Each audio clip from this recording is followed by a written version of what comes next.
like the news, but so much worse. It's the lighter side of genocide. Just because we're being exterminated doesn't mean we can't enjoy it. Otherwise, what's the point of being killed? The Vinny Eastwood Show, where the only thing worse than living in a high-tech global police state run by child trafficking Satanists is Vinny's jokes.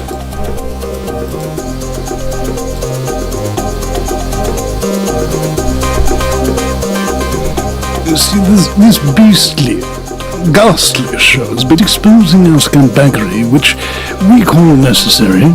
Yeah, and as the World Economic Führer, I believe we should give him a little gift with a little card that says Merry Christmas from Santa Claus. Oh yeah, we could send something through his windows. Yeah, I've been speaking with Jacinda Ardern that we need to eliminate the threat of Vinny Eastwood. Why do you say Vinny Eastwood when it's clearly Winnie Eastwood? Absolutely, he's a major impediment to our planet. How are we going to get rid of him? We could poison him. Well, welcome, ladies and gentlemen, to the Vinny Eastwood Show, broadcasted live on groundzero.radio and also Kiwi Radio, thanks to the wonderful Ralphie, the man who built the website, the VinnyEastwoodShow.com, in a much better fashion than I was capable of doing. And that's the reason why this show is so good. It's not because I'm so amazing. I mean, I am amazing. But it's because amazing people contribute all these other things that I can't do. It's like we all come together and we make something together that none of us could really create on our own. I just want to express my appreciation for all the listeners and all the supporters and everybody who's volunteered, and especially to the cadre, the copious cadre of thousands of guests that we've had on this broadcast over the 17 years that the Vinny Eastwood Show, or variants of it, have been running. They've all donated their time, and they've all given up sometimes their safety and their comfort and even their lives to campaign for the causes that they do, and that they would deem it necessary, or that they would deem me worthy of their time, is something I'm intensely grateful for. And as a man with a high vocabulary, I can't express in words the honour and the diligence and the valor that many of these people have shown over the years in all of these different causes that affect so many people, and they do it for not themselves but for everyone. And that is something to be admired. That is something to be inspired by. And I hope that we bring you something good to your lives. A number of people have told me that they were going to commit suicide before they started listening to this show. And it helped them to see that there was something much, much worse than their miserable, lonely lives. Vinny's jokes. Now, my very special guests are Karl Barkley.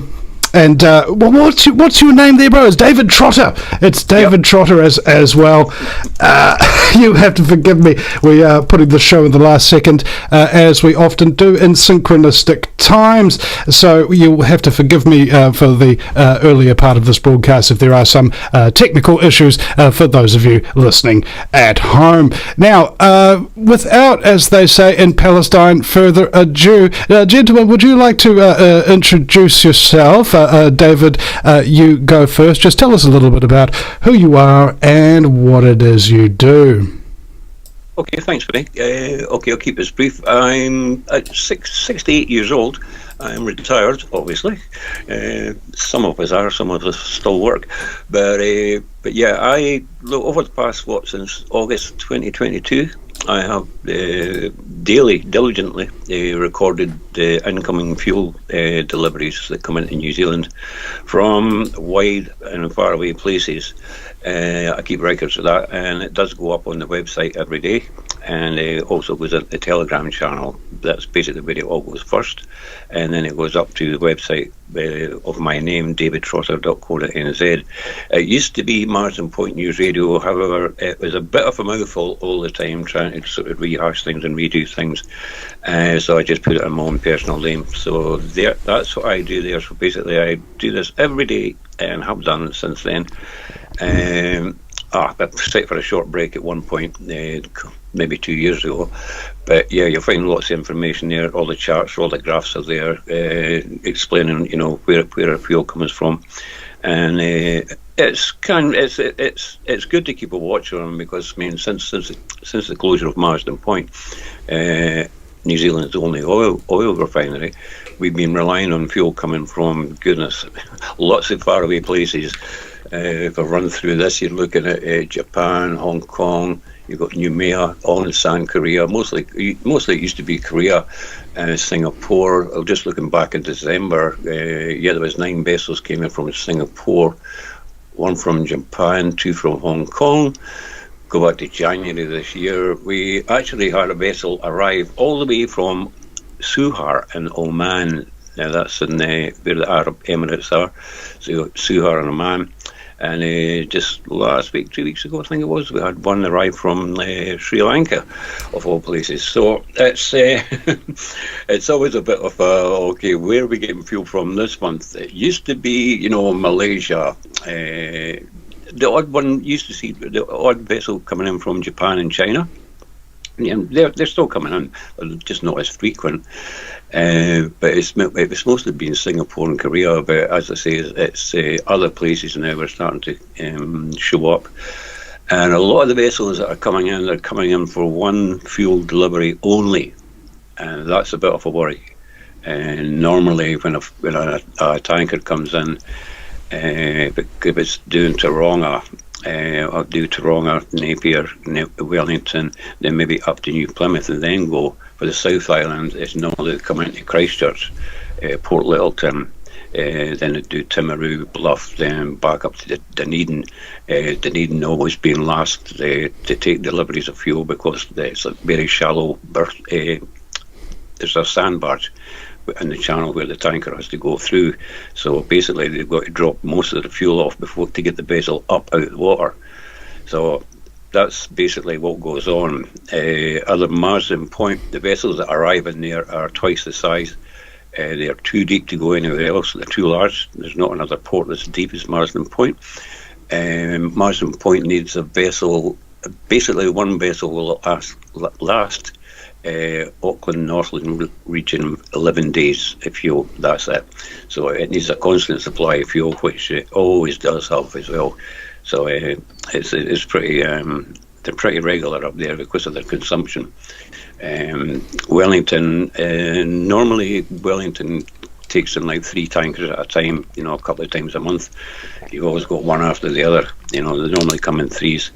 Wellington, and I've seen it up to 11 days without a tanker, nearer the 19 one occasion. New Plymouth just got fuel today, and that's been 22 days between their deliveries, and that's you would find that quite astonishing, but it's not. It happens often. I've recorded plenty 22 and 23 days in Bluff, Nelson, Timaru and New Plymouth, so there it's not that it's never seen. They occasionally Napier, but Napier's just a little bit less than the gap. But yeah, that's you'd be surprised what goes on and what you can actually pick up and watch what happens. And it's always a thing to see. Well, look, we minimum sort of kind of figures vessels will look at a month. They'll kind of hope to see 15, 16. And that would be keeping in line with their promises of one vessel every 2 days. Unfortunately, it drops down quite a bit sometimes. So I think this month we might get around 11, which is pretty sad. We might make 12. And the same deliveries. Normally we see up 40 and upwards. When fuel, the amount of moorings that we see. I think this month we might head down to 34, so this month's looking like the worst on record so far, but I'll see how it wraps up. I've just done the schedules last night. I posted them on the website last night, so I do them every Sunday, so you can actually have a look to see what the forecast is and do a calculation from there, forward. There's always a part monthly chart put out on the Telegram channel. If you're in there, you can have a look at the part monthly, and it's halfway through the month, so you can then have a look at the schedules and say, okay, this should be your final figure, or whether maybe maybe a tanker will get caught up in this exercise that's happening out at sea just now with the Chinese. But that's another story. But anyway, right. So that's me, and that's what I do. Okay, sorry. Thank you. Thanks, I just want to provide, if we can, a little bit of context to that. What these tanker deliveries that are delivering fuel around New Zealand, it's indicative of what we call a supply chain. And what's difficult about supply chains is that sometimes they can be delayed, and in some cases quite significantly. Storms, natural disasters, alleged outbreaks, and things of that nature can actually stifle the supply that is being given to certain countries. Now, what this means for national security is basically paramount. All the military vehicles, all the military planes and things of that nature, they run on fuel, and so if your country runs out of fuel, it's basically left defenseless, and that's just on one end of it. On the other end of it, everybody eats food, and that food is usually grown in no small part with large amounts of petrochemical fertilizer. So if you don't have those petrochemicals and that fertilizer, you can't grow the food, you can't get it to market, you can't have open supermarkets, not to mention people can't drive to the supermarket because they don't have fuel, and your population starves to death. Not to mention the possibility of running out of power, energy, things of that nature. Or a lot of people are running around in their electric cars and so forth, and they think that they can just plug in stuff and make it work because it doesn't use gasoline, it doesn't use oil or something like that. No, power generation takes an enormous amount of these fuel sources, which are absolutely critical to our infrastructure. And again, so we're talking about having the ability to chokehold a nation. Oh, you guys aren't doing what we want? How about we just cut off your fuel supply? Right? What nation is going to say no to internationalist orders when they've got that kind of power? That's why the shutting down of Marsden Point Refinery is such an important keynote in the overall takeover of New Zealand by internationalist powers, because it literally holds the very key to our energy independence, the only one that we've got so far. Speaking of which, Karl Barkley is on the line there. Karl, can you still hear us there, man?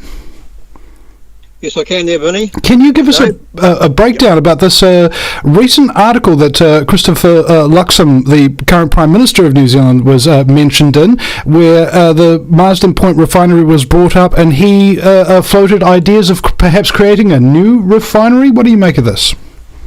A load of bullshit there, Vinny. To create a whole new refinery, it would take a lot of resource management and planning. It's not going to happen. It'll be 10 or 15 years to try and get something new, even to the point of being able to say, yeah, we're going to start it. We've got Marsden Point. It was shut down just about 3 years ago. April Fool's Day this year will be the third anniversary of its closure. And most of it's there intact, from what I've led to believe. I tried to get on site last April at the ASM annual shareholders meeting for Channel Infrastructure. I had two resolutions. One was to get me on the board, elected on the board as a representative of the shareholders, and the other one was to get them to stop destroying the place and get some consulting engineers to come on board and have a look, tell us what damage had been done, what needed to be done to repair it, and what time frame and cost it would approximately cost to get it going. They told the shareholders to vote against me. I got 2 million votes out of that. Now, since I started this campaign, Buy Back Marsden Point, encouraging Kiwis to buy shares, we've gone from about 48% now over 61.2% of the shares in Channel Infrastructure, formerly New Zealand Refining Company, are owned by the general public. The government had shares when they owned Z Energy, but they sold Z Energy to Ampel Australia. and the conditions of purchase were to close our refinery. Now, Christopher Luxon, on all his talk about restarting the refinery and it should never have shut down, I confronted him April 2022 at Waipu at a public meeting he was holding, and I said, you just talked about saving the farmers, why don't you save that oil refinery down the road? Because they hadn't shut it at that stage, they were in the process of cleaning it up. We could have restarted it pretty well straight away. He said, I'll make it an election issue. I said, no, you tell that camera you make it an issue today. He never wanted to make it an issue. He never went from there and forced them to mothball it. He just allowed it to slide on. 3 years now he's trying to make noises like, oh shit, I'm going to lose my job shortly. I better come up with an idea that the public might pick up with and keep me in the job. We don't need to build a new oil refinery. As Dave said, the Marsden Point pipeline supplies 40% of New Zealand's fuel to Auckland and Northland, pick it up by road transport at Marsden Point. 40% of New Zealand's fuel is consumed out of what storage they've got at Marsden Point now. When we had the refinery, we had 60 days of crude oil stored, which meant we had 60 days of production. Now we have 8 days of supply at any one time. They say we've got 30 days. No, we haven't. It's always in a ship coming here. 18 to 22 days was the normal sailing time to get that ship here. That's only the fuel. We've got bitumen coming in other ships. 120,000 tonne of bitumen we used to make is now imported, and it's total crap. And it's costing us 3 times the price that we were making it for. Just for, sorry, 1 second, Karl. 1,000 plus tonnes of that coming in by specialised containers now, large 20-tonne containers. Went from $2 a kg supplied in New Zealand to now over $20 a kg, and the quality of that is down the gurgle, the same as the bitumen. And then we've got sulphur for fertiliser and other petrochemical products that were all byproducts of that crude oil at Marsden Point. So having Marsden Point was built in 62, 64, it opened to give New Zealand fuel security. Every time there's been a fuel crisis around the world or some sort of little war thing going on, there's been upgrades made. The last upgrade was 2015 with Tamari Ho came on, which gave us higher quality petrol and took 150,000 tonne of that CO2 out and gave it to Bock to put into their tanks here in New Zealand. When Tamari Ho came online, A Block, the original 1960s petrol plant, was shut down. That was no longer required. That's where they've cut the pipes off and poured the concrete in, from what I've been told by an engineer that used to work there. And that's where they've gone and smashed up controls, cut cables, and said they've decommissioned the whole refinery. No, they have not decommissioned the whole refinery. They may have taken some pumps away from the other part of the refinery, but until we get on site and actually look at it ourselves, I'm an engineer, and I'm calling on 6 other people around New Zealand that are interested in our refinery to get hold of us. You don't have to be a shareholder, and join us at the annual shareholders meeting in April and vote this board out. Get rid of these 6 people that are running this country on a smell of an oily rag. Sorry about the pun, but that's what it is. And get some people in there who actually want to get an oil refinery going. And then Luxon's talking $6 to $8 billion to build an oil refinery. That's to build a new one. I don't think we're going to have to spend that sort of money to get our refinery going again. And I'm not sure what the time frame would be. I would hope 6 months, maybe 2 years. Who knows? But we've just got to get in there and do it. We can't afford not to have it. You're saying about food. It's not the fertiliser on the land that's the critical thing, Vinny. It's the fact that if without diesel, we can't drive a tractor or a combine harvester or anything on a farm. We can't drive the truck that's going to deliver that food to the processing plant and then on to the supermarkets or wherever you're buying your food from. Then we've got Jet A1 fuel that we used to make, which was the highest quality fuel in the world, which our aeroplanes fly in. They are now putting biofuel with that jet fuel, which they were importing, which is poor quality. And I just read a report this morning that Air New Zealand's grounding all their Dreamliners. Their latest modern fleet is grounded because they're talking a lack of tourists. And also it says mechanical issues. I'm questioning Air New Zealand. I'm questioning the government. Is that mechanical issues because we're no longer running on high quality jet fuel, which is kerosene, which is the second stage of the refinery? You get diesel, then you get kerosene, and then you get petrol. Is that because we're running on poor quality fuel and they've stuffed up all those jet turbines and all those jet planes?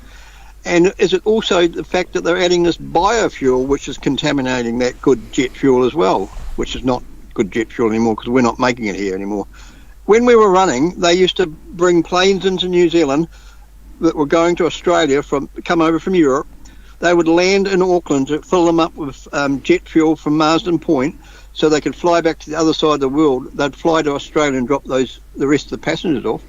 The American Defence Force used to take our jet fuel away with them when they were leaving New Zealand with their Galaxies and planes like that, because they knew our jet fuel was better than any other jet fuel in the world. And Luxon just sits back and laughs. Seymour doesn't want the refinery. ACT doesn't want the refinery.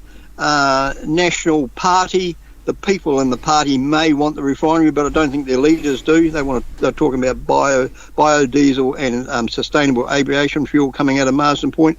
It's just bullshit energy. We need real oil out of the ground, make fuel. And going on about that, they're talking about we're running out of LPG. That's crock of shit. I see Greymouth Petroleum now has just been drilling a well at Turing, I think it is, and they've discovered a huge great big gas field up there. And we've got Todd Energy, which is Nova Energy, whatever they are, and Meridian going to build a huge great big solar farm up in Taupo area. Well, hey, Todd's, you're into LPG gas. Why don't you get alongside Greymouth Petroleum and start producing some energy out of this well they've discovered, and put up a gas-fired power station there, and tap into the pipeline and supply the rest of the North Island with the surplus amount of gas that's going to come off this field. And we've got oil and gas fields around this country. We've got more reserves than anywhere in the world, but we're not allowed to go down to level 2 and 3 where the real gas and oil reserves are. And that's the crux of the thing. We're controlled by somebody overseas. We need to pull the plug and say, up you, give us the bird.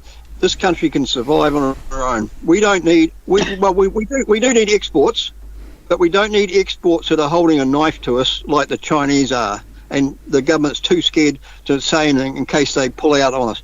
We should have our products going around the world, and we shouldn't be doing GMO or GE or anything that's not natural. This country should be the organic food bowl of the world, and we'll be the best country to live in. Cut back the immigration, get rid of. Dave was telling me this morning there's a huge, great big Chinese temple being built in Wellington there, Hutt Valley there somewhere, with accommodation all around. He said he's never seen so many Chinese walking on the streets. We've got a problem, New Zealand. There's 3 warships off Australia blocking the air traffic from Sydney to Christchurch. They had to divert around these warships that said they're going to start firing some missiles or bombs or whatever they like out of their ships. You know, how close are we from being taken over, New Zealand? Just cut our fuel off and you've got us by the balls. And within, less than 8 days, they'd have control of us. And we've got no way of fighting back. We don't have an air force. We've got some, the C-130s have all been made redundant. The Poseidons are coming now as our surveillance planes. And I don't know when the new C-130s are arriving, but C-130s are probably strike capable, but they're not like a jet fighter. They don't fly as fast as a jet fighter. We've got some problems in this country, and people need to wake up. Just join my campaign through operationgoodoil.co.nz, and I've just set up a fundraiser now through buymeacoffee.com/Mr. Oil _Mr. _Oil_New Zealand. If you want to make a donation, $5 or whatever you want is happening. When I set it up, I wasn't aware that it was under American format, so everybody was getting pinched. The money was being pinched out of the account at US dollars instead of Kiwi dollars. I've corrected that now, so from now on, everybody, if they say they're giving us $10, they are giving us $10. They're not having 17 taken out of the account like what happened. I apologise for that, but I wasn't aware of that when I set it up. So I'll leave it at that, and thanks very much, Vinny, for giving us the opportunity to talk, and thanks, Dave, for what you do as far as tracking the ships. I did that for a while on a daily basis in my notebook, and hell, that was a big job trying to do it. And Dave does a lot more by putting it up online and doing a weekly, monthly schedule of what's happening. So if anybody wants to follow, just go onto Marine Tracker. It's a good place. I actually used to track right back to the Asian refineries and see where our tankers were going, because we knew how many tankers there were coming and what their names were, and we could track them right back to the source where they're coming from. And you could see them slowly coming to New Zealand. You could see them sometimes get held up. When Gabriel Storm was happening, they were held up for 4 or 5 days, which was getting pretty close to us running out of fuel. So events like that, now these Chinese in the ocean around our seas could be an issue as well. So who knows what's in the future. Tying up our Dreamliners so they can't fly to New Zealand or fly out of New Zealand is a bit of concern what the hell they're up to there. Yep. And domestically, do you want to fly around in an aeroplane that's flying on biofuel? Because that's what they're trying to do with our domestic airline. So on there's so many notes that to bring up here to provide a little bit of context for people. Like this is like the issue of our time, for lack of a better word, in terms of how many intersecting links there are between the supply of what's called fossil fuels, but they're not fossils. They're abiotic. They grow. There's oceans of oil and stuff like that. There's no limit to how much we could possibly have. And this kind of thing, you were talking about how we're that pun about New Zealand running on the smell of an oily rag. And, you know, I spent time in a penitentiary, and I believe you also need to be punished. But the thing about this is, if we're talking about the international agenda, how it affects New Zealand, it's what's known as systemic. Even if you look at something like bitumen, which if people don't know, that's that tarry crap that you throw on your road to hold the road together, so that when you're driving down the road, massive potholes don't form up and huge stones don't get kicked up and smash your windshield. That happens so often in Northland that it's unfreaking believable now, ever since we've been importing this lower quality bitumen from China. So just think for a moment. You by yourself driving down the road, smash windshield, that's $600 to replace. How much time is that you don't have your car? How much cost is that to the economy? And that's just you, one person, and then imagine it's happening to thousands of people. What if it's happening to like 1 million people around the country over the course of the year? And that's only just one little element of something that we could be producing ourselves, putting on our own roads, so that those kind of associated unintended side effects don't actually happen. And there's a whole bunch of them, just like what you were talking about with the jets now running on biofuel instead of kerosene that we could be creating ourselves. And I saw a picture of a can of a barrel of jet fuel giving roses and chocolates to a steel beam, and the steel beam replies, "Oh my God, I'm melting." Anyway, you see, we've got like a political solution that's trying to be put forward here. You know, Luxem says, "Oh, we're going to do this," and Karl says that that's BS. And I have no doubt that his analysis is astute, because the Houses of Parliament are controlled by internationalist interests anyway. I'm sure if we were to Google Chris Luxem, the amount of associates that he has with Scumbaggery internationalist bankers and international corporations and various organizations that are involved with the running of the world will come up. And what's problematic about that is that it means that whatever he's telling you, maybe he's clicked onto the fact that Karl and Chris are actually onto something here, a point with which New Zealanders can rally behind, something that we're all affected by across all sectors of society, and that we do have a national interest in order to have this issue be resolved. Now, this is another thing, is the overall thing, as Karl has on screen here, the New World Order UN Agenda 21-2030 mission goals: one world government, one world cashless currency, one world central bank, one world military, the whole thing. And you can see, as we were talking about our military before, it was said in, I think, a documentary called New Zealand Defence, that our defence forces in the air would last approximately 7 minutes if we got invaded. All right? You know, and this is apt because our national bird is a flightless one, and they put it on the wings of our planes. And I'm thinking maybe there's a symbolism here that these guys aren't getting. Maybe having the kiwi is not the best thing. Maybe we should have a Kia, which is a very cheeky southern parrot that rips out the lining between your windshields, ironically enough, considering this poor quality bitumen. And this is like just crazy how vulnerable we are. And I remember back in 2012, I think it was, I was interviewing Ian Wishart about Aircon, the global warming scam, and he was telling me about how successive legislation was coming through to demilitarize New Zealand, and that's part of the one world military sort of idea, is that national sovereignty is no longer important, so therefore having a force that's capable of protecting your borders against invaders and things of that nature is basically going to be wiped off the map slowly but surely, so that if any nation does deem to stand against the world government, they can be neutralized very quickly. This is also the reason why under the John Key's leadership, the previous Prime Minister, that although every single intelligence analyst in the country, I will repeat that, every single intelligence analyst in the country that was advising the government about the setup of our new telecommunications network advised the Prime Minister against using Huawei Communications, which is based in China, which is run by the Palestinian Army. All right, their equivalent of the CIA. Right? So now they have a backbone on all of our communications network and can just shut those off as well. We've got Marsden Point. They can just shut off our energy supply. You see, they've got us by the short and curlies. But there are, of course, solutions to this.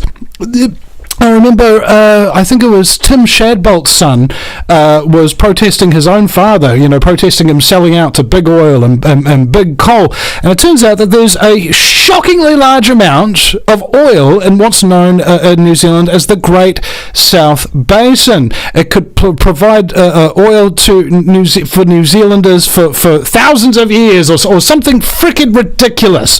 But we're not tapping into it. And even the oil that we are tapping into, we're selling it on the open market, where it costs us maybe 3 cents a barrel to get it out of the ground, and we only get like 1% back of that, and then they sell it on the open market at like $14-15 a barrel or something like that. It's ridiculous. The Rockefellers oil cartel started this scam long ago by buying out the barrel manufacturers and refusing to sell barrels to their competing oil companies, right? So that they all went out of business. So that Rockefeller Standard Oil wound up with a monopoly, and then it allegedly got broken up into what was called the Seven Sisters Oil Companies, and then they just bought shares in all those companies and continue to operate it as a manual on and off switch. They can throttle or decelerate the price of oil and the distribution of it so that they control ostensibly the world's energy supply. Many of the people that are in higher levels of government are made aware of this, or at least threatened with this as a possibility. So when even Winston Peters in Alistair Barry's documentary Someone Else's Country, he said that what would happen is your new Prime Minister would be elected, and then he would go into his office, and where he'd be met by Treasury, and Treasury would say to him, "Congratulations, Mr. Prime Minister, on your victory, but you know all those election promises you made?" He's like, "Yeah." "Well, there's been an economic crisis that's been in the background for some time that the other previous government was covering up." We don't tell them that we told them to cover it up, and we don't tell them that we're going to make the same threat to you, but all those promises you made, I'm afraid you're not going to be able to keep them. And if you do, we'll make sure that the economy crashes. And we'll also make sure that all the hundreds of thousands of people who become jobless, homeless, and starving will know it was you that did it. So do you have any questions? Well, only what my policies are going to be. And that is what is happening here in this country and virtually every other. There's very little difference to it.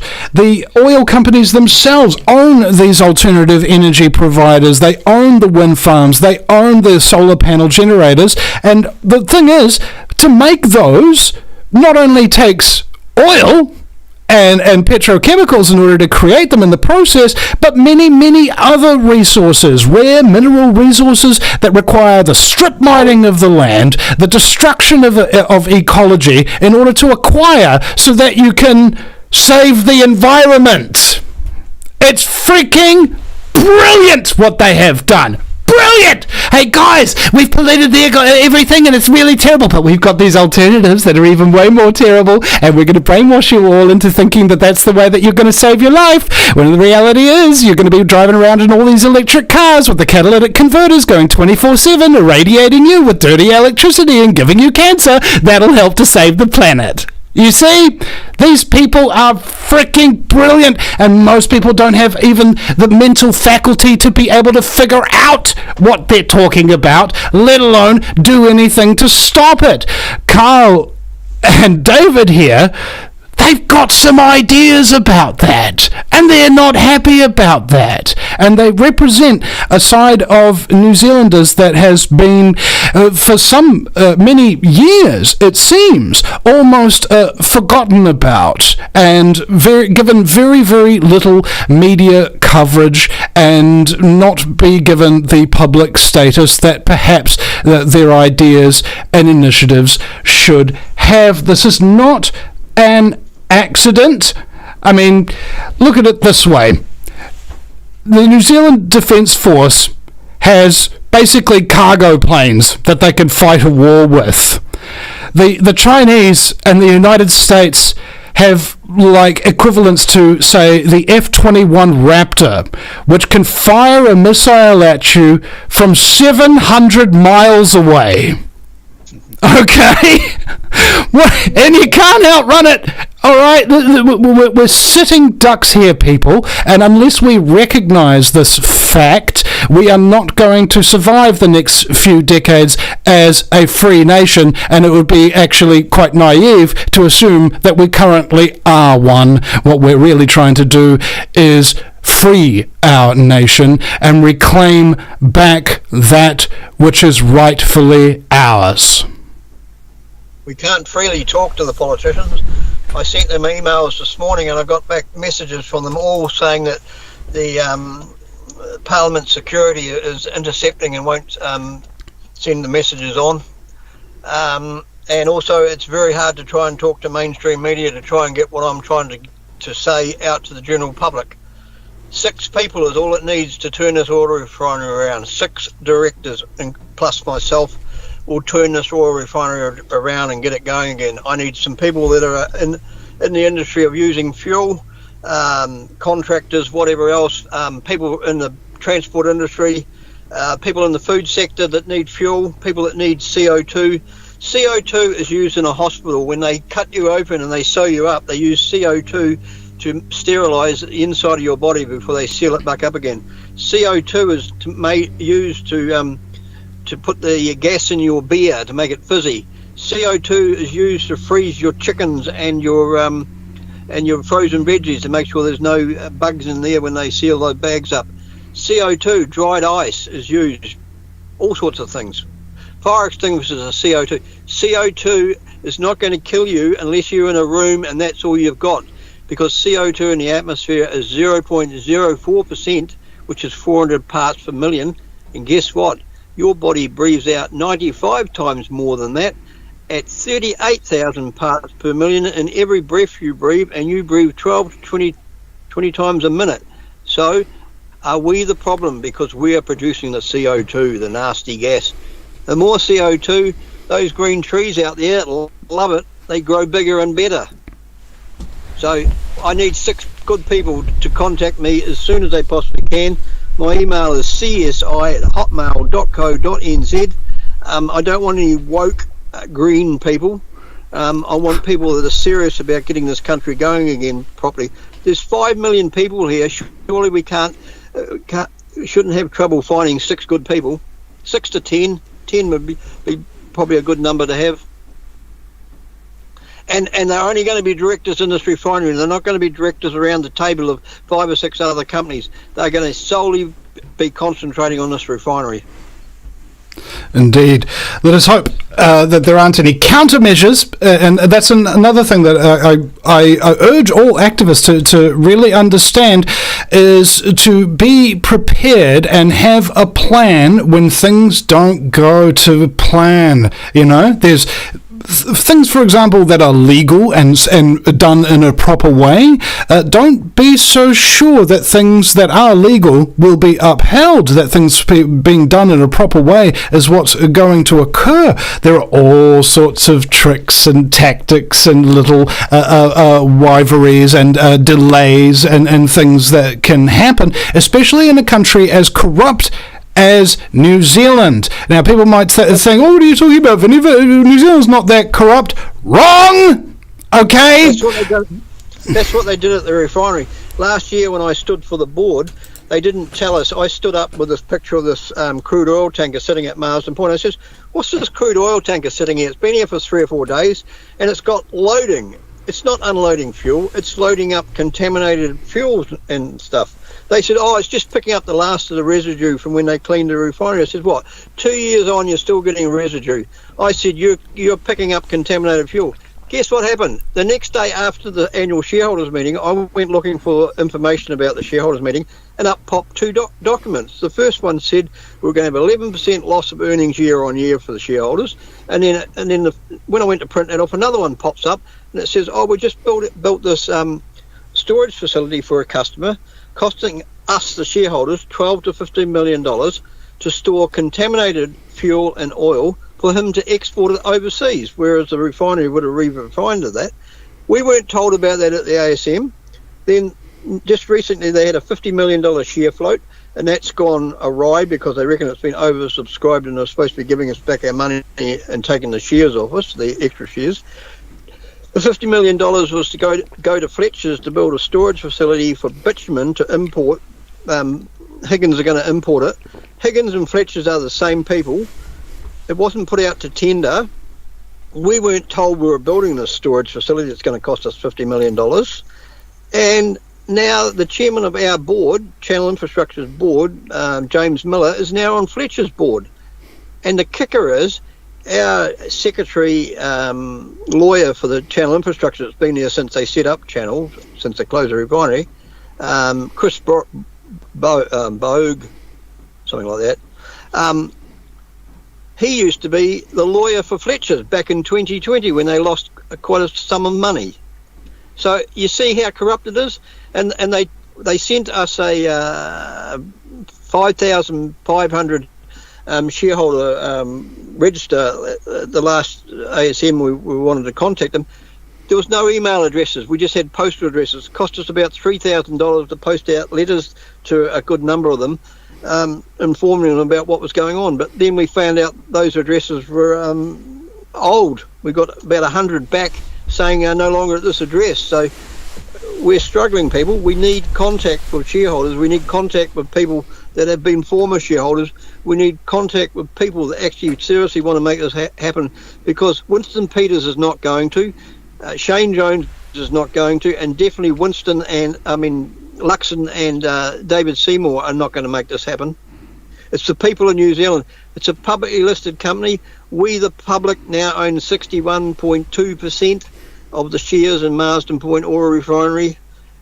Get off your arse and make it happen, people. I don't want small shareholders anymore. I want seriously big ones to contact us, because that's how we're going to turn the 250 million share vote into turning this thing over. Okay, I'll just do a bit of added into what you've been saying there, Karl, and yourself, Vinny, as well. So I'll just go back to, I'll just roll back a bit. I'll go over a couple of subjects, but they're all linked, okay? And you'll find these on the website as well. Now, back in 2020, there was 2 reports. Well, there's actually quite a few, but the 2 main reports were written by guys of a company in Wellington, Hale and Toomey, okay? These are must-read reports. You will find these on my website. But they brought up then about the impact of conversion to a fuel terminal, 23rd of March 2020. Okay, they wrote two massive reports that were handed in to Megan. Is it Megan Woods, Carl, or Megan Black? I can't remember which is which. But Megan Woods. Yeah, Megan Woods at the time. And they laid them on the table. Everybody read them, so they knew what was going to happen. I mean, they were warned. Basically, there was a warning shot fired across the government's table there. She had the opportunity back then to save the refinery, or at least put it in mothballs. It would have been the best option, because it was seriously underfunded there at the time. They were going through, because they had to do a massive upgrade. I think it was 2015, because of the sulfur. I think it was the sulfur content in the petrol or something that had to be brought down because of their green agenda, to lower emissions. So the plant had to go through a major upgrade, and there's good video of that on YouTube that I'll watch there. It's really informative.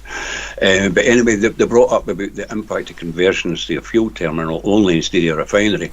And they brought out, it says, the change of Marsden Point facility to a fuels terminal would have a significant impact on New Zealand's fuel security. That was including no ability. Now here's the kicker, this is where Karl comes in. No ability in New Zealand to correct production that is significantly off specification, which needs to be taken into account with the stock level decisions, meaning that any fuel that is contaminated, as what Karl was saying there, would need to be stored and taken off and put through a refinery overseas again. So possible issues again with jet import availability, if it all needs to meet a lower sulfur specification for transport, and again, it's no local supply of sulfur for fertilizer, replacement needed for CO2, loss of technical expertise, and that's what happened as well. These guys that worked in that refinery were highly skilled. If you've seen any videos of how the refinery works, at the engineering side, it's a complicated process. So they lost all that there. They brought another issue up was fuel security and stock holdings, costs and benefits 2020. Again, that goes into in great depth about what would happen in the event of our product supply. Now, this is not a crude. Remember, we get products called product now. In Korea, if anything happens in Korea or in Asia, anywhere in the Pacific there, that would seriously impact our fuel security there. It would certainly hinder the vessels getting there if they at all wanted to travel with the live petrol or diesel on board. Right, and the sake of that, now the government did go through, and I'll just bring up this other page on my side here, it won't be a second. Okay, there's a page on the website called Supply Disruption. This is going to cover into, I'll just read it off for myself, what you need to know about a partial or full-scale supply disruption. This is a horror story, okay? So back in 2020, they rewrote the National Fuel Plan Final. That's a 2020 document, and it's there to download. The Petroleum Demand Restraint Act would come into play. That's 1981 document. That is a horror story in itself. What would happen in the fuel supply demand? That reads like the shutdown is like lockdown 10 times worse. It's massive. Don't think you could get jailed and fined for driving your car, because you'd be mitigating to an unnecessary use of fuel that could actually bring the country down in the end, because you're using fuel for what? Shopping? You can walk. That's how that comes in. And the funny thing is, in another document, they talked about that, and it says the government has put it on the table that maybe we should use fuel vouchers, to ration the fuel. To which one minister actually writing a report and says, I don't think that will work, because these actually fuel vouchers could be swapped for alcohol or drugs. I mean, that's the first thing I would have thought of. I thought, great, I've got free booze. Anyway, I'll jump on my bike, I'll use the vouchers. I don't use my vouchers, I'll swap them for a 6-pack or something like that. But anyway, the other big document on there is the Civil Defence Emergency Management Act 2022 that was rewritten to actually compensate to take in the National Fuel Plan and the Petroleum Demand Restraint Act. And all that comes in, and it's like, man, I tell you what, you go through and read these, you think this would be absolutely hell, you know. But if you were to be found for a stock holding your own petrol, you know, we'll keep a ton, you know, 45-gallon drum of fuel away for the boat. Think about that again. No, they have every right to break into your premises and take that fuel. That's law. So don't think you can store your own fuel. If you've got a significant amount that the government deems they need it for transport, then it's gone. You know, it's so. I mean, you can't do that. So, I mean, it's a little bit crazy because I mean, they had that. They actually wrote in the report. Keelan and Toomey wrote in the report that, you know, with the oil that comes out of the Mari oil fields south of Taranaki there, Taranaki Blight, New Plymouth. I watched another vessel come in there last week, and I told everybody, you know, I wrote out in Telegram and said, here's another vessel that's coming in from Australia. It has to register with Port New Plymouth, you know, to make it. It's a sea trade thing they do. So it registers with the port. Then it went down to the Mari oil field, and this is a crude oil vessel. These things are enormous. It filled up with New Zealand's light sweet crude and took it to Australia. That happens every month, okay? I've watched it every month. It's reliable. Now, in a fuel security crisis, when Marsden Point was running, or at least if it was mothballed just now, that fuel is not the correct grade for every single product that we need, because there's about 7 products coming out of a barrel of oil. We actually get more out of a barrel than actually a barrel itself, because it's thick and it's dense and it evaporates into lighter, sweeter, different products. Anyway, they could have ran that through the refinery, and everybody knew this. You know, if in the case of an emergency, there's a crisis in the Middle East, or for the crude supplies, or there's a crisis for the refineries in Asia, that we could still keep the country running at least on the basic emergency vehicles that we need. However, it was never seriously looked at. They knew it, but they never really seriously looked at it, and they still continue to sell the oil off every month, you know, to Australia, and that has always gone on, you know. Whereas we do have heavier crude, and I've been told this by a lawyer friend of mine who's seen it himself. You know, there are heavy oil fields in Taranaki and up the east coast of the North Island as well. That's not being touched. What's been replaced, of course, is because of the Green Deal, is the biofuel submissions and the CO2 carbon capture and storage, which is ridiculous. I've got all the documents there, the massive booklets I've got on them, what they're planning to do for the Auckland and the rest of the country region. You know, massive multi-million-dollar projects to actually get these carbon capture and storage factories up and running. It's just, you can't believe the stuff that they've got. And I do have all the documentation for it. It's all printed and bound. But anyway, on the biofuel submissions, right, I have every submission that was put into the government from Air New Zealand, Kiwi Rail, Auckland bus companies, all the rest of the companies, basically every one of the companies that uses diesel, and motor manufacturers as well. They put in their submissions to the government, say they're not going to touch this, you know. Because under the OEM for the engine manufacturers, we cannot use any other fuel other than the recommended fuel that the manufacturer actually specifies. By doing so, then we void the warranty on our engines, and that's, you know, that's it. So I did have all those submissions on my other website. I might just put them back up again. They're worthwhile to read. So this is where they try to get this going. See, they shut down the oil. No, oil is bad, just ban oil. And they start strangling us with no fuel supply security at all, you know. And we don't. The other thing, I'll go back to that again, about fuel stock holdings, right? Megan Woods clearly knew that we don't have enough storage in the country, North and South Island. There's 10 ports, there's 5 North and 5 South. I have all the storage figures. Okay, I can tell you exactly how much fuel each of them can take, how much of them can hold. There is not enough fuel storage. Megan Woods was told that. She did nothing about it.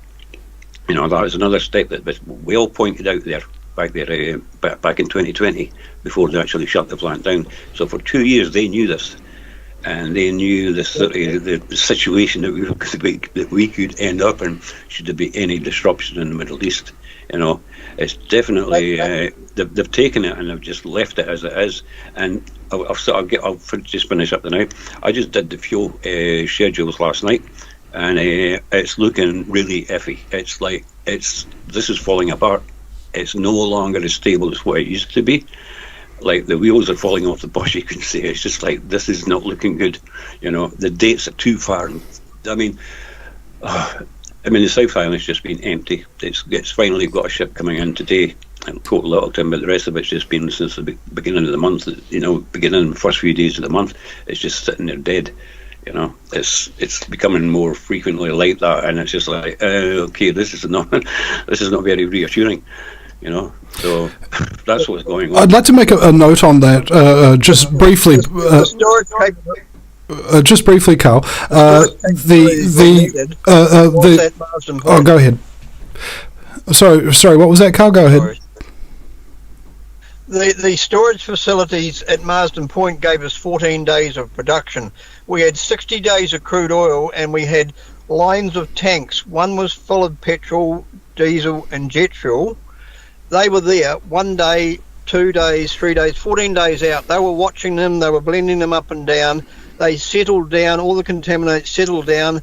And on day 14, that number one supply was ready to be shipped out around New Zealand. It was either pumped through the pipeline to Auckland, or our 2 coastal tankers carted around New Zealand, which they then are deemed as storage as well, those 2 coastal tankers. So we lost all that storage, and we've lost those 2 tankers should have been kept here as additional storage. All that's gone. We do not need to build more storage in New Zealand. We need to go back to using the refinery the way it was, with the storage it had. And if we want more storage, we build more crude oil storage, because crude oil does not go off. And if we've got bigger quantities of crude oil stored here, which is not a huge amount of tanks, when you look at what was at Marsden Point, 60 days, 2 months supply, it wasn't a huge amount of tanks. So if we want 6 months, 12 months of storage here, we could easily do it. And what we could do is buy it when it's real cheap, and when the price is up high, we could flog some of it off and make a fortune out of it. And the other thing is, Saudi Arabia is desperate for water. I would be sending crude oil tankers back to them with fresh water on board, and we'd probably make more out of the fresh water than we ever make out of paying for the crude oil. Just another option. And Whangarei District Council would be happy about that, because they lost $3 million worth of water rates going to Marsden Point when they shut the refinery down. So. I was thinking about if we've got politicians that you're telling about this, and then they keep the lid on it and they don't take action of it, and then it creates a crisis, right? There's an actual cost, and theoretically that's actually a criminal act, like criminal negligence sort of thing. But because politicians have what's called parliamentary privilege, they can commit criminal acts knowingly or unknowingly, and they cannot actually be held personally liable for them. And I was contacted by a mate in Australia who's running his campaign. He's been asked to run for Pauline Hans's Australia One party and he wants to do a platform on making politicians pledge that they don't want to have that parliamentary privilege, making them pledge that if their actions actually hurt people and damage the economy in a criminally negligent way, that they can be held personally accountable for this. Exactly. So that's an idea we just want to kind of... We've got politicians here at the moment with portfolios who know nothing about their portfolios. They shouldn't even be in charge of bloody transport or health or anything like that. They're just total idiots. We've got Simeon Brown that was running the transport up until Bishop took it over.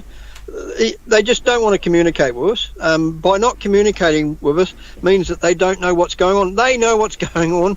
They've been told it for long enough. And as Dave said, there's been plenty of reports coming out of government departments prior to them closing this thing down. And another thing is, Ampel Australia is taking so much control of New Zealand's fuel through Z Energy, and Ampel Australia, and in Australia was given $1.2 billion by the Australian government, along with Viva, to carry on refining fuel in Australia after they had about 8 refineries and they got down to 2. And Ampal's refinery at Linton at Brisbane is actually a smaller refinery than ours and 10 years older than our original refinery. So, and our government had the opportunity to do exactly the same here, but they chose to pull the plug and walk away from it because the UN, the WEF, told them they want to depopulate the world, they want to decarbonise the world, and Luxon and his present coalition government are right behind the WEF. We've got groundswell at the moment saying, oh, we're going to have a protest about the Paris Accord. They need to look at the whole thing, get rid of the WEF, get out of the UN, and face the consequences. If they want to close us down, they did that at COVID. We can survive. People are going to struggle, but they're going to struggle if you run out of fuel. If we run out of fuel, you'll be dead in the streets within a month. Yeah. Talking about politicians and the power of politicians and members of the House, when Minister Megan Woods put the story on the table to Parliament, it was a table issue, she tabled it in Parliament with the option to bail the company out, to bail Refining New Zealand, it was called at the time, to bail them out with a government loan.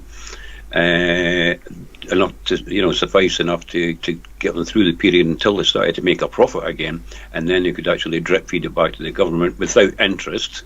So it was a handout. She put it on the table to Parliament. The upper Parliament, I can't remember what they're called, some sort of management board or something like that. They actually denied it, so it was taken out of her hands. That the decision was made by another group in Parliament. Can't remember the proper title, but that's what happened there. She did one last ditch effort. We'll loan you the money, pay us it back when you make a profit. No, we're pulling that idea. The decision was made for her, so that puts another light on it, just to let you know what goes on. Well, I was also thinking about when I did my submission for the online censorship bill, or whatever it was called at the time, that they didn't have any questions for me after this, because I wasn't giving them a submission, and I verbally told them this is not a submission, this is an assertion.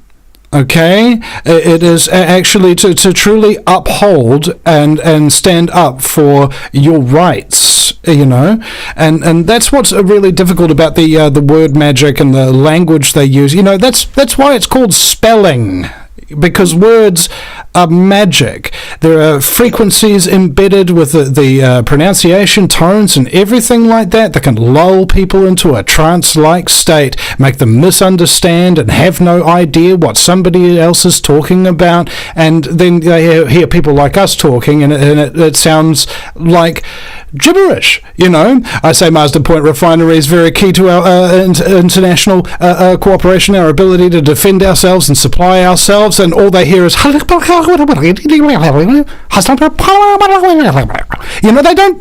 hear anything. They just don't freaking understand, and they don't want to know. That's the problem. It's like they said in the Bible about putting pearls before swine, which translated into modern English means don't talk to people who ain't listening to you. And that's what people have to understand, is that you don't need a huge amount of the population behind an initiative to get it to work. As Margaret Mead said, never doubt the ability of a small group of committed, thoughtful citizens to change the world. Indeed, it's the only thing that ever has. Oh, you can't stop a good idea once it takes root. Yeah. It's one of those things that falls into that category, But yeah, that's what's going to happen with this plan of mine. We've got to April this year. We either take them out at the ASM, or we have a special shareholders meeting after the ASM, and we remove the board and senior management. There's probably 4 senior managers need to go, and we put people into. We will go back to calling it New Zealand Refining Company, and we'll set it back on target. I've talked to a guy that buys and sells crude oil around the world. I met him at the Kumu Car Show. He said we can buy crude oil for about $2.50 a tonne. The oil companies sell it to us for about $700 a tonne. And he said we can go to any country in the world that's pumping oil out of the ground and do a deal with them. New Zealand only uses 130,000 barrels a day is what it produces at Marsden Point. We're only a pimple in the arse of the bloody world as far as oil and gas goes. It won't be hard for us to buy crude oil around the world, and as I said, we build more storage here and we make money out of it. And we could have storage facilities other parts of New Zealand that if we need to bring that up to Marsden Point, we bring it. Otherwise, we just sell it on the open market around the world and make money on it. Yep, our economic footprint on this. The company has never been run. The company has never been run for the benefit of the public of New Zealand. It was at one stage, but then it got sold off or given to the oil companies, and they've just screwed us. The refining percentage they were paying was 30% lower than what they should have been, and then they said, "Oh, it's uneconomical." It wasn't uneconomical. It was the fact that they were paying the oil company. Well, they weren't even. The biggest problem was the oil companies were bringing their oil in, getting it processed, and we owned the refinery. We paid for all the expenses of fixing it and upgrading it, and that. They made the profit out of refining their own oil. When the oil company, Marsden Point, the refinery, they should have been the importer of the crude oil and the seller of the finished product. And then all the fuel companies around New Zealand should have been buying our finished product, or our crude oil finished product, at one price. There should not be any difference in price around New Zealand. We're only a small country, and that's what I intend to do. Somebody down Franz Joseph should be paying the same price as somebody at Marsden Point. People in Whangarei and even at Waipu are paying more for their fuel than people further away from Marsden Point. It's ridiculous. Yep, I noticed that even driving around Auckland, certain gas stations are much, much cheaper than others, and it doesn't really make any sense. I remember one time I had Rodney Hyde on stage, and I asked him, how is the oil price going down globally if we're running out of oil? And his reply was, of course we're not running out of oil, you know. It's like we can't. It's like running out of rain in the sky.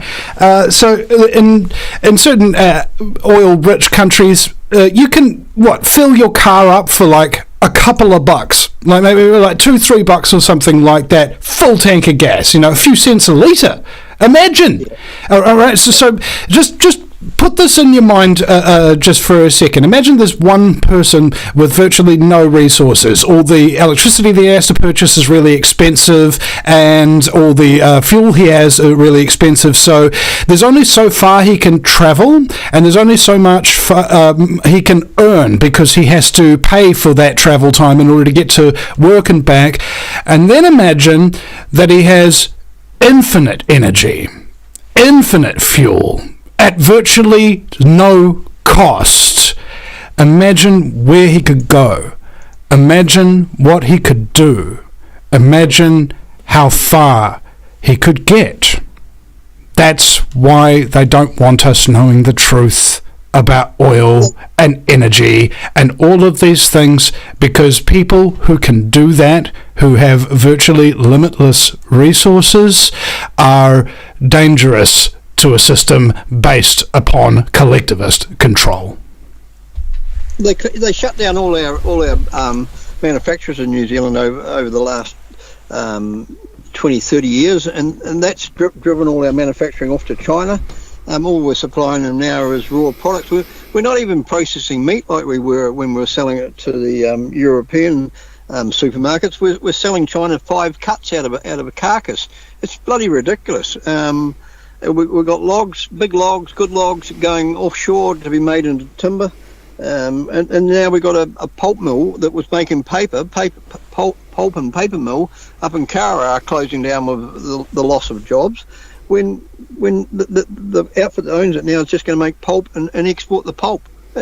The governments need to stop this from happening. They're saying, it's costing us too much for electricity, that's why we're closing down. It shouldn't be costing them too much for electricity. Who owns Genesis? Genesis is owned by the government, or owned by the taxpayers. I'll take it, it's not the government that owns it, it's the taxpayers that own it. The government are just there to administer things, and they certainly don't administer it in the benefit of the people of New Zealand. So. Well, that's because the government own the taxpayers in a much similar way to the way a farmer owns a cow.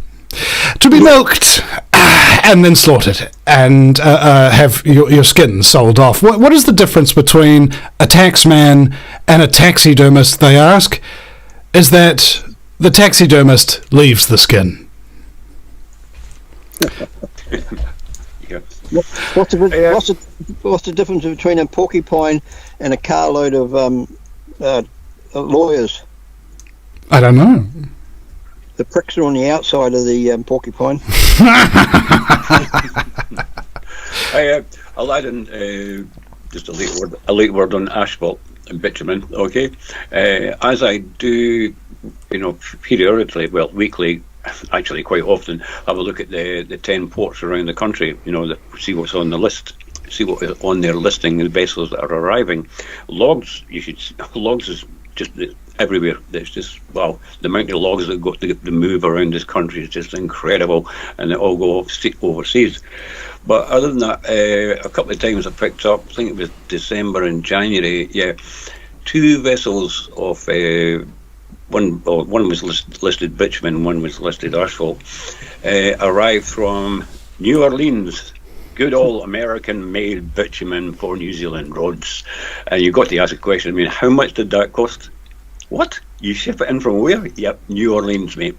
How long does it last? And what's the cost of that compared to what we're making it? I don't know. This is it's either they couldn't get it at the time as a last-ditch effort, or it was a cheap ticket options because it's bought on a ticket market, open ticket market. Either the price dropped in the States and they wanted rid of it. But what cost? It's like the fuel that came in from Oman. It's like, at what cost? And what was the state of that fuel when it got here? Because it took exactly 1 calendar month for that vessel to get here. It left on the 12th of December. It got here on the 12th of January. Bingo, straight on, and you go, wait a minute. What's the condition of that fuel? We've had shipments before, Dave. The fuel tankers turned up at Marsden Point and been sent away without even unloading one drop because it was contaminated. Yeah, I remember that. We had Auckland Airport shut down because they had a shipment of contaminated jet fuel. And funny enough, Megan Wood said, "Oh, we're going to have to shut the place down, and everybody's going to be rationing air travel." And then next Monday, she said, "Oh, look, there's a shipment coming." We saw that shipment coming, didn't we, Dave? We saw there was another ship coming to Marsden Point. So they orchestrated that whole bloody thing to scare people into thinking, "Oh shit, we could run out of fuel for our aeroplanes." Mm. Yeah, well, it's a tactic just to just get ready to hit the fear button. Just do something that's a bit like to get people's attention, to get ready for the really big thing that's coming along, which inevitably and this doesn't always happen. But then again, we've seen this happen before. With precursors as to global warming. I'll just say a word on that as well. Did you know that towards the end of the last ice age, the Earth began to warm and the ice retreated? Yeah. Did you get them? Yeah. Towards the end of the last ice age, the Earth began to warm and the ice retreated. Yeah. All on its own, because there was no one here to warm it up. Sorry. I remember somebody was reading a quote from a newspaper, and it said the icebergs are melting. Oh my goodness, if this continues, we won't have any ice in the Arctic in the next 5 years. That was in 1915 that they said that. We're still in an ice age. We haven't even got out of the last ice age. We're still in the position of still being in an ice age, apparently. Yeah. Yeah. Because they take thousands of years to happen. They don't happen because somebody's polluted the world. Volcanoes and things go off. If you look back in the industrial age, there was more coal being burnt way back in those days, with steam engines and coal in your fire and coal power stations and everything. The world didn't fall apart back then, did it? Yeah, that's sage wisdom from the forehead of Marsden Point. Now, yep.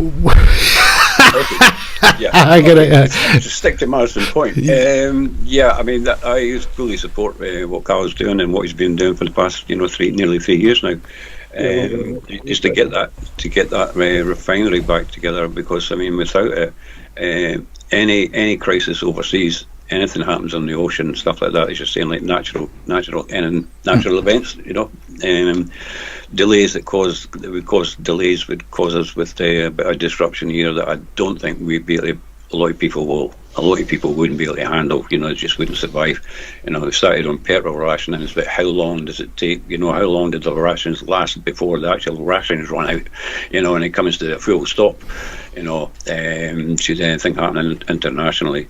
So it's a bit of a risky thing where, if we only had the light sweet crude to run on and because we couldn't get the heavy crude out of the ground in time, then that would be it. But at least it would keep the wheels moving. That's what they know this. But it just leaves us in that situation again, where you get, as I was saying, you get these little warnings put out there just to scare you. To maybe get ready for the bigger pictures, but I don't know. To me, it's not a good position to be. I'd love it if there is the ability to say to people, look, do you want petrol at the pump at 10 cents a litre? All right, do you want that? We have the ability to do that. We can provide our own oil, our own gas, our own petrol, and you won't have to pay anywhere near. You will only pay a fraction of what you used to pay for fuel by doing what Gaddafi did of nationalising the oil production of the nation and running it at a loss. Yeah, no, I read quite a bit about what he did with the oil there. Yeah, he basically, the refineries, they actually gifted the money back to the people as well. The profits that they made from the oil as well. He really opened our country up, But that's why Trump is now saying drill, baby, drill, because he knows that's where his country's wealth come from for the last 100 and 200 years of America getting great, is from the oil and gas industry.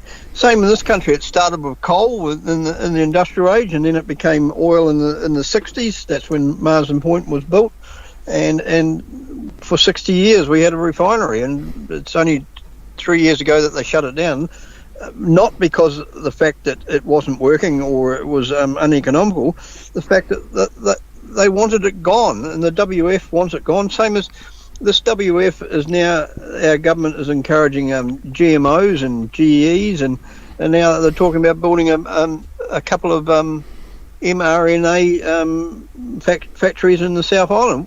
Why do we need those sort of factories? Why do we need to be jabbing our livestock with that sort of crap when we know it's killing millions of people around the world? It won't be good for our livestock, and it certainly won't be good for us if we eat the bloody stuff. Yep. That's the thing about full spectrum dominance, like light. And the other thing is too, it doesn't matter how wealthy you are in New Zealand, if there's no fuel, the business that's making you your wealth, whether you're a banker or whatever else, will fail if you've got no diesel for that industry to carry on. A plumber, a builder, an electrician, they all need fuel in their vehicle. They need fuel in the truck to get those parts to the job. The builder needs the timber from the sawmill, and it needs the logs out of the forest. The farmer needs diesel. The richest people in this country could be the poorest people and the most starving people because they don't know how to grow a garden. Yeah, you can't eat gold, they say, unless it's monatomic gold, of course. All right, so on a tangent here, if I may, it's my show, so I will. Hemp biofuel, right? I know we're talking about crude oil and stuff like that, but hemp produces 4 times the amount of biofuel as regular biofuel, which is usually done from corn. This is where we get ethanol. So it's cleaner, it's more productive, and yet the hemp industry is completely stymied in New Zealand by being strangled with red tape. So if there's any sense to this at all, there could be an initiative to start that, but it doesn't. I remember I was talking with the former mayor of the Wairarapa, and he said that when he tried to put it forward, a hemp initiative, although his local council approved it, it got disproved by a private entity that yays or nays individual councils and what their directives are in New Zealand. So even people in your local district, if you vote and get these people to represent you, they don't represent you really because they can't make decisions for you that the controllers don't want. Right? So there's a number of things to be unpacked there, but moving on, just talking about energy efficiency, I remember my friend Jonathan Eisen from Uncensored Magazine and New Zealand Journal of Natural Medicine, respectively, he once gave me a book of his called the 100 Fuel Savers That Really Work, and in it detailed a particular type of carburetor which had a zinc film that had perforations, so that when the petrol squirts into the engine and gets ignited, it's getting vaporized and turning into a gas, more surface area, and it found out that it had an enormous increase in its efficiency. The man who invented it in the United States was reportedly getting 200 miles a gallon, right?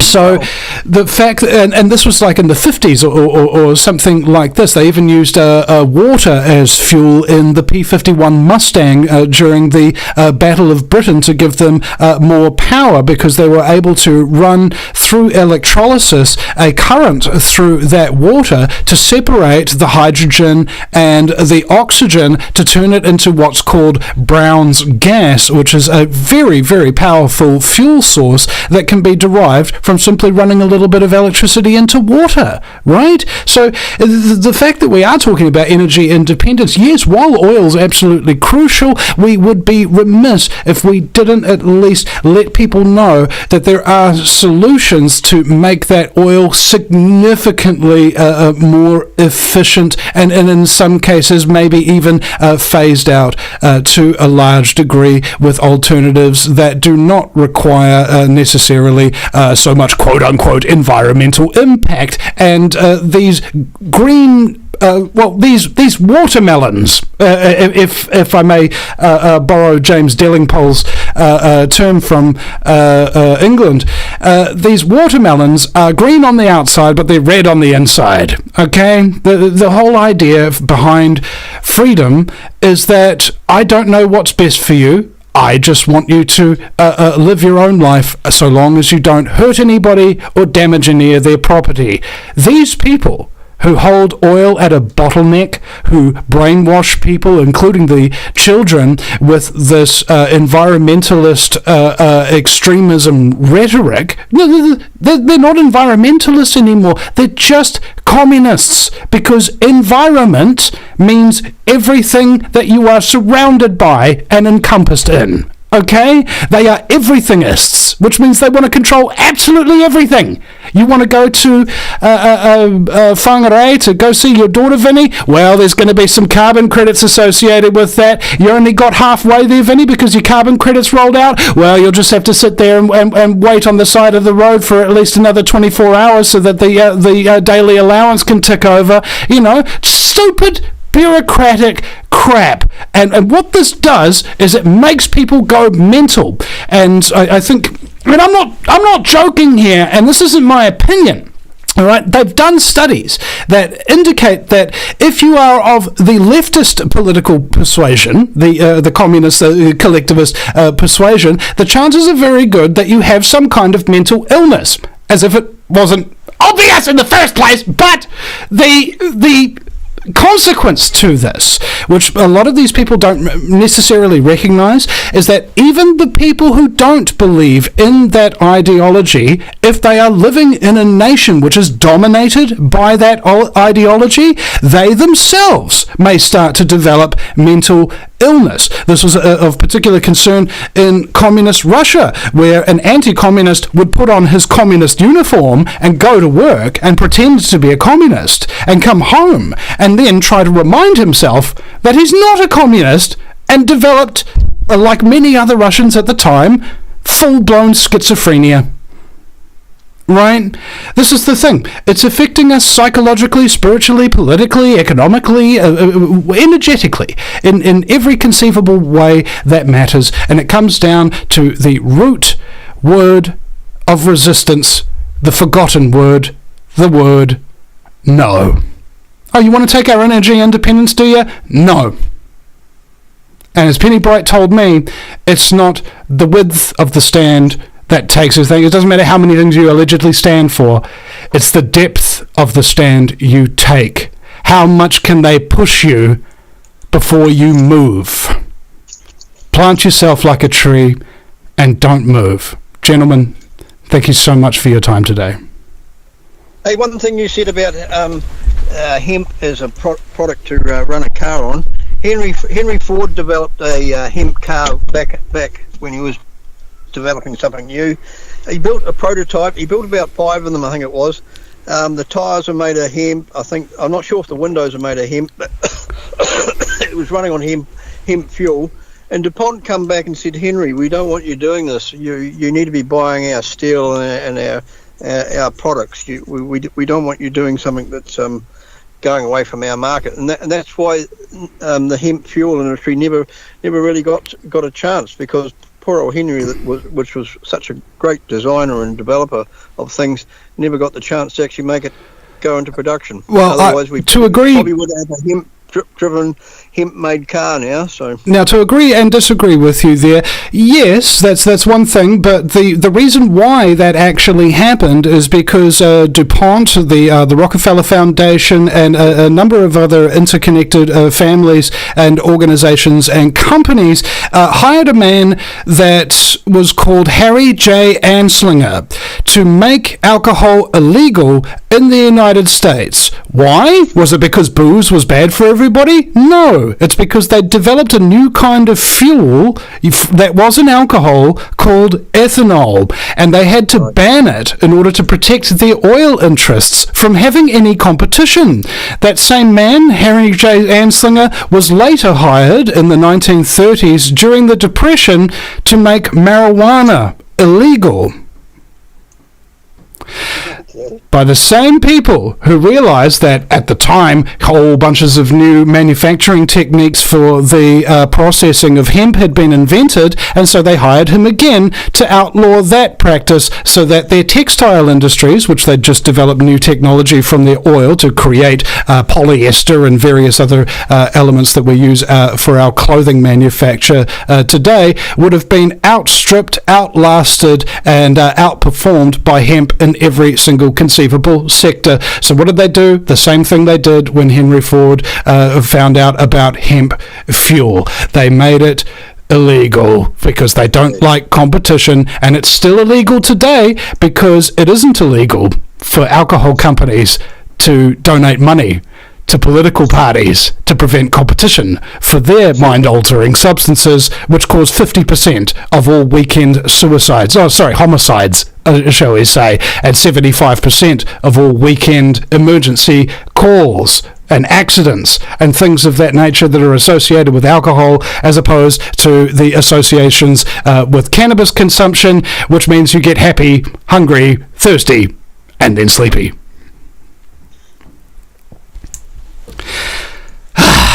I'm glad I got all that out in one breath. Now, thank you guys. Good note to end on, isn't it?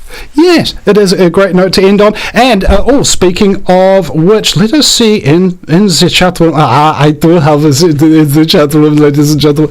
The Freedom Picnic and the 3rd anniversary of the Wellington protest, ladies and gentlemen, by Reunite New Zealand and Rock the Vote New Zealand is going to be held on the 2nd of March. That's this Sunday, 11 a.m. till 3 p.m. at the Band Rotunda in Auckland Domain. The special guest speakers include myself and David Holden, naturopath, as well as Erica Whitholm, who's the number 8 Workers Union spokesperson, and John Armstrong from Reunite New Zealand. There's also going to be speakers, if you are a speaker or you would like to come and participate, come and join in the open mic, and live music will be getting performed there as well. So if you guys want to think of it as a nice little freedom picnic, to honour the memory of those people who fought very hard and were brutally defeated by the mailed fist of the New Zealand corrupt police force and corrupt parliament and corrupt media who covered it up and lied about them and told them that they were all just a bunch of a river of filth. Come on down there. Bring your picnic folding chair, your sun umbrella, your rubbish bags. Please take away any rubbish with you. It's an alcohol-free event. But of course, weed's allowed. No, I'm kidding. I'm not kidding. And it was brought to you by Reunite NZ and Rock the Vote NZ. So for more info, email admin@reunite.co.nz. I do hope a lot of people will be there to the Freedom Picnic and 3rd anniversary of the 3rd of March, which is the 3rd month. We're getting a lot of threes here, ladies and gentlemen. But unfortunately, it's going to be held on Sunday, the 2nd of March, 11 a.m. till 3 p.m. again at the Band Rotunda in the Auckland Domain. So, with that being said, I also do need to do a little bit of housekeeping for me. You guys don't have to stay on the call any longer if you don't want to. If it's just that frustrating.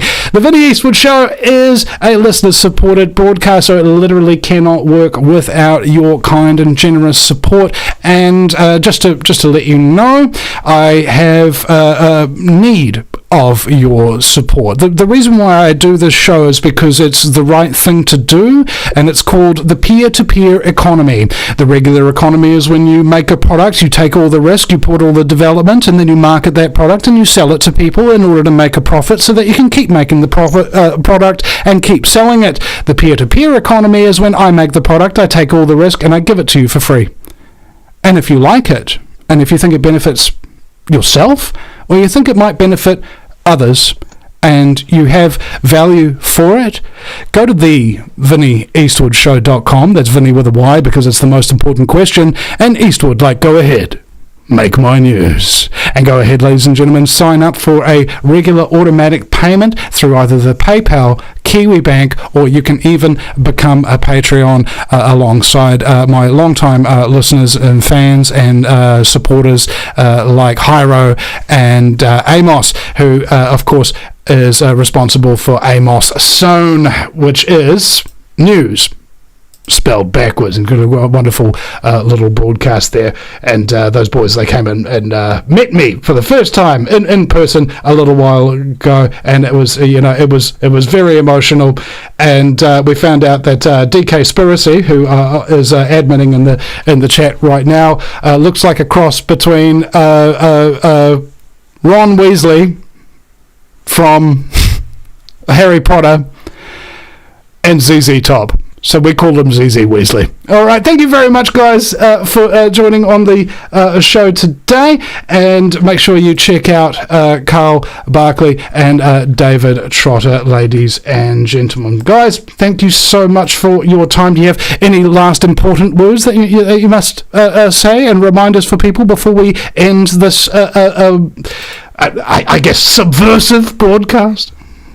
Okay, thanks for the invite, much appreciated, and thanks for letting me get the words out, and I hope this has been good information for you. Thanks for listening, and any more info you need on what's happening with the fuel shipments, the website is there, it's updated every day at davidtrotter.co.nz, and there is a contact form there as well. You can just drop me an email if you've got anything to say there, or anything to suggest that you would like to see listed there that maybe I've missed out on, or just any submissions you want to make. But thanks for listening, and thanks again, Vinny, and thanks, Karl.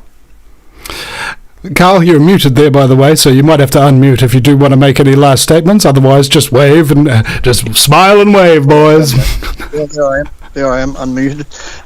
Thanks for that, Vinny and Dave, and appreciate what Dave's been doing for the last 3 years. And thanks, Vinny, for your platform. As the guy that was at Wellington for 23 days looking after the toilets, the number 2's guy, I think I should be in Auckland for that great event. So celebrate 3 years since that all happened. God, doesn't time bloody travel. Yeah. We'll see if we were down there last weekend in Whangarei, so we might see if we can get through to Auckland for that one. Oh, cheers, Karl. It'd be great to see you there. So as important as that. Yeah, we'll definitely give you a spot on the mic. And as I said before, anybody wants to help me with my campaign, just look up buymeacoffee.com. Mr. Oil NZ is my fundraiser for that, and hopefully now it's in NZ dollars, not US dollars, which was taking a wee bit more out of people's pockets than I realised until I changed the address to New Zealand instead of America. I didn't realise that's where it was set. All right, thanks very much for that, and keep up the good work, Vinny. You're amazing me the amount of information that you've actually got at your fingertips as well. So the information I have at my fingertips was provided to me by my learned elders, and this show has been my education, my life's work, and my honour. Yeah, like me with saving Marsden Point, I'm not giving up until we get that thing running, and the first tank of gas will be going in one of my vehicles. The Buddhists say there is 2 mistakes on the road to enlightenment: to not begin and not to finish. And they also said that before enlightenment you must chop wood and carry water, and after enlightenment you must chop wood and carry water. Nothing actually changes because of what you have learned, ladies, gentlemen, and hermaphrodites. Nothing has actually changed. It's only your awareness of it. It is what you do with the time that is given to you that counts. Thank you, gentlemen, for your dedication, your self-sacrifice for the people of New Zealand, my nation, which I felt a distinct lack of kinship with over the last decade doing this work, seeing everybody being corrupted and like crabs in a bucket pulling each other down. No more of that. Let's just unite. There's a lot of other people in the freedom movement that I personally don't really get along with and things of that nature, but I like the whole idea of not getting exterminated, and I'm willing to work with whatever personality also shares that same vibe. Gentlemen, do you want to get exterminated? No? Okay, cool. We're on the same side then. Let's cut it down to the same brass tacks. All right, guys. Thank you very much. And thank you, ladies and gentlemen, for tuning into the Vinny Eastwood Show. We want to leave you with that little words of encouragement, because, look, I understand. If you're the kind of person that's listening to this show, shit has happened to you. You've seen the ugly face of reality, a reality that you cannot escape from, except by making light of the situation. That is why they call it making light, because just like a room filled with darkness, if you turn the light on, you chase the darkness away. Yeah, exactly. You are important, you're intelligent, you're moral, you've got a conscience, and you didn't let these bad experiences of your life get the best of you. And that makes you almost like gold, a substance that doesn't depreciate in value, a substance that never loses its shine. And you need to recognize that sometimes and give yourself a little pat on the back and say, good on you. All right? Seriously, good on you. Thanks, guys. We'll see you later, ladies and gentlemen. Thanks, Vinny. Gentlemen, I brought you here to discuss the Eastwood problem. It may be necessary to penetrate the Vinny Eastwood Show. The Vinny Eastwood Show. Yeah, that's what I said. Well, I've been working on a new Vinny scene. I think that might be the kind of penetration we need. The Vinny Eastwood Show. Sundays, 3 p.m. Pacific Standard Time. Live on Ground Zero Radio.